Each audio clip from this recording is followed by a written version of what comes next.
Hello everybody, welcome back to It's Current Year for another quick battle ladder showdown. I'm up against Pengun, the dread Pengun, who is playing Bretonnia. I'm playing the Empire, a faction I don't play a great deal of, and not a great matchup for the Empire generally, this one, because the Bretonnians kind of do everything that the Empire does, but just a little bit more cost effectively. So we'll go through the forces pretty quickly and we'll have a quick chat about them, and then we'll get into the action. So for my opponent, Spearmen at Arms up the front, a couple of Battle Pilgrims. It's quite an elite Bretonnian force, actually. There's even some Foot Squires in the back here, alongside another unit of Battle Pilgrims. And we've got the Beast Slayers of Bastogne, which, given what you'll see in a moment, I've taken is potentially not a bad pick. But 3 units of Peasant Bowmen, all with the pox arrows. On the flank here we have a couple of units of Knights of the Realm. On the other flank we have just a single unit, and in the hero core, actually we've got a Grail relic too, so that's cool. Not a unit you see very much anymore because yeah, it's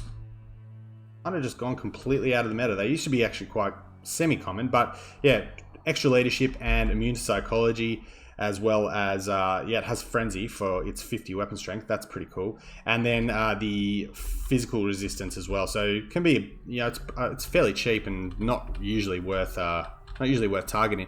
We've got a Lord leading the Bretonnian force here. So cool to see no Fae. I was expecting Lewin, because Lewin's quite a common pick here, but he's just coming in with Stand Your Ground, Deadly Onslaught, and Foe Seeker. And then we have a Life Mage with Regrowth, Shield of Thorns, and Earthblood. No Power Stone or anything like that, but they're all making use, pretty compact formation here, making use of the Grail Relic. We also have, I believe, a number of, yes, mounted yeoman archers. So they are on the flanks. They're going to come around and do some harassment. A couple of mortars singing away. You expect a lot of archers in this matchup, anywhere from 4 right up to 8 from the Bretonnians, and a well-placed volley from a mortar can almost rout off a unit of archers. So on the approach, they can be pretty handy. We've got a couple of units of spears guarding them, as well as just regular swordsmen in the front line. It's pretty thin infantry line.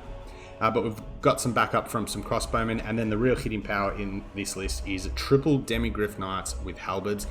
They're backed up by Volkmar the Grim, who's up on his chariot, rocking most of his buffs, and the Jade Griffin for his regen, and we also have a Life Mage as well. Generally, you wouldn't go Life alongside Volkmar, but I wanted to try and keep the Demigryphs in the fight. So I've got Earthblood, and I've also got Dwellers Below, as well as a Power Stone, because I kind of figured there might be a bit of a blobby sort of cav engagement, and Dwellers Below can actually do a lot of damage to knights and that kind of thing. So yeah, we see the mortars firing away, and we see already one unit of the Peasant Bowmen wavering. I'm trying to sort of rotate my fire around, but I do see these obviously these yeomen out on the flanks, so I'm going to turn to try and screen them with my crossbowmen. Kind of happy just to take the shots here on the swordsmen. Not a lot of value being accrued by the peasant archers firing into the shields, and just generally the fact that these troops are quite cheap. And we've kind of got our Demigryph Knights sensing an opportunity maybe to get a bit of a counter charge here. Probably should have committed to that, but I do see obviously some knights coming in the rear. We're going to get a nice counter charge here onto the Knights of the Realm, who are going to pull out. Well, looked like they were trying to, but they've been caught, and now some screening shots from the crossbow. Crossbow's going to do a lot of damage to mounted yeoman. My opponent is sort of playing the patient game with his cav. He's trying to sort of just pick a hole apart, but the front lines are going to meet now. We're going to get a cycle charge in here with the Demigryphs, try and break off these spears. They won't be braced because they did charge into combat. My opponent diving in with the mounted yeoman, trying to push the mortar crew off their cannon pieces. Nice play there. I'm leaving the Knights of the Realm to fight the spears and trying to I didn't think I'd catch them, obviously, because there is a speed difference, 75 to 92, but actually managing to catch them, and they're going to go down very quickly, particularly with the Overwatch fire from the crossbowmen. We do get another nice pick up here. Demigryph Knights catching this unit of Knights of the Realm, and my other Demigryphs are going to try and sandwich in here and get a nice quick kill. And then Knights of the Realm just getting mucked up by infantry, particularly spears, as the mortars will sing away. Now, the Beast Slayers of Bastogne, as I said, probably not the worst pick generally, but as we see a bit of a whiff banishment from Volkmar going down there. Not sure what happened with that, but yeah, I would be holding the Beast Slayers back. Let the Battle Pilgrims do the fighting, and then if you can try and clean up these backline elements, the Beast Slayers can do actually quite well against the Demigryph Knights in the late game. So probably wouldn't be committing them to a frontline fight, but my backline is still online. My Mortars are firing away. A couple of Knights are getting in, but we are going to shut them down now with the Knights of the Realm. On this side, the Knights and the Yeomen once again are coming in, trying to bully their way into the crossbows, but we've got a massive big pit fight. I'm going to drop the Soulfire Bombardment going down here and watch the HP of those poor Battle Pilgrims. I think they just lost about 1,000 and probably a whole bunch of unit models as well. Trying to stay on the move with Volkmar, but a massive error from me. I threw my Jade Wizard in. I wanted to keep him close to well, Volkmar, and originally there was a unit of Demigryph Knights riding with them as well. I had them in a command group, but I've peeled off with my Demigryphs to try and sort of just solidify my backline, and completely lost track of my Jade Wizard, who is now fleeing. May flee to safety, but also may not come back given the damage he's suffered. As we see, I think one of Volkmar's buffs has gone down. No, that was, I believe, a stand or die from the Lord. Shield of Thorns, in fact. So some physical resistance going down on the Battle Pilgrims, as well as an Earthblood to try and keep them in the fight. But they're not in a great fight at the moment. The armor piercing of the Demigryph Knights, all 2 units of them, as well as Volkmar, will mean that they will probably rout from that fight once their frenzy does wear off. Obviously, their immune to psychology is contingent on them holding frenzy, and sure enough, they have routed. Opponent doing a nice pickup here, just making sure this Jade Wizard. I think I got 1 cast of Earthblood off this game, so that's a massive loss in the early game for me, as the Bretonnian Lord here is popping the Deadly Onslaught as well as Stand Your Ground to keep his troops in the fight, but the Pilgrims have already unfortunately abandoned him. But he has got a regrowth going down on him, so his Vigor's getting reset, he's getting some HP back, but he's just been swarmed by Demigryph Knights at this stage. My Mortars are still online, as well as one of my units of crossbow. One of them did get pushed off. Oh no, they're fighting here, so they're under pressure from the Knights, but I mean, these Knights are so beaten up. And the Beast Slayers just haven't been able to do really any... I mean, 61 kills looks impressive, but it's all infantry, and that's not what they want to fight. So it wasn't the worst pick given my list, but probably just hasn't been used as effectively as they could have as the game's worn on. But I've managed to bounce around pretty effectively with all my... Oh, that's a nice friendly fire from my Mortar, right as I was about to bring up the fact that my Demigryphs are quite healthy, and just been sticking around, trying to respond. Obviously, they are slower than Knights of the Realm, or slightly slower, and obviously just less numerous.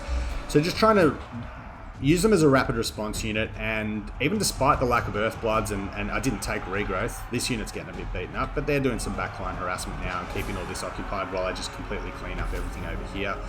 They've stayed quite healthy, and obviously with Volkmar's buffs going down, they weren't going to have any trouble cleaning up this little pocket. My opponent doesn't have a lot left. It looks like there was a banishment coming down here potentially to clear off these Battle Pilgrims, but that's going to be the game. So yeah, not really the type of list I was expecting at all. I don't think I've ever seen a Bretonnian Lord get taken. I was expecting Lewin. So yeah, some interesting selections here in this Bretonnian force. It's, as I said, quite an elite. It's quite an elite Bretonnian army.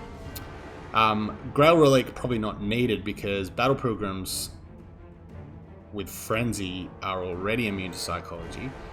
And outside of maybe the old Dorf Griffiths, I suppose Karl Franz is quite common here as well, so I can see it, you know, the immune psychology aura from the Grail Relic being relevant in that way. But yeah, probably not necessary given you've taken a whole lot of... If you're going Foot Squires, then instead of the Battle Pilgrims, then sure, the Grail Relic maybe has its place. But generally it's not a unit you'll use much anymore because the Bretonnians will just obviously stall you with numbers and then try and use their cab. I mean, look at the kills on these cab, almost nothing. I did get a couple of good counter charges through my own infantry, so managed to shoot off the mounted yeomen with the crossbows, who have both got pretty good value. And then the mortars here, lots of kills. Not a lot of damage value because obviously everything that they shoot at is quite cheap, but pox arrows could have potentially swung combat slightly more in the favour of the Knights of the Realm, even against something like a Demigryph Knight. But all the Demigryphs have got, I mean, yeah, only 1,000 value there, but still very healthy, and the other two are pretty much naturally getting their cost back. So Volkmar is pretty healthy. Super big misplay with obviously my life mage. And then yeah, actually really good value on the spears there in the front line. And then pretty much all my infantry, barring these 2 units of swordsmen, have got their cost back as well. So very compact force. If there's... I think trebuchets do outrange mortars, so perhaps a couple of trebuchets could have been a bit painful. Trebuchets can actually kill demigryph models as well. But yeah, overall, I'm expecting some more questy knights, probably more archers. The beast slayers, like, yeah, 63 kills and not a lot of value. So if we could have held them back, it could have been actually quite annoying for me in the late game. But I was able to win. I forced my opponent to me, obviously, with the mortars. And he just didn't have that sort of critical mass of archers where you can shrug off 1 or 2 of them being routed by the mortars and then sort of trade well into the front line. So with the pox arrows and that kind of thing. So yeah, thanks to Pengun for the game. Wanted to just highlight this because it's sort of a list that's been, I guess, around for a while, the triple demigryph. Karl, as I said, is very common here because they will try and use his sort of area of effect plus terror, but Volkmar fills a similar role. You kind of don't need necessarily the infantry clearing capacity of Volkmar in this matchup, but he is at least hard to kill if you don't get damage into him in the early game, and you can sort of put hits onto the knights and clear them out. So yeah, a list I've kind of been working around with. Again, something that's probably not so expected in this matchup. But yeah, thanks for checking the game out, and we'll see you again soon. Take care.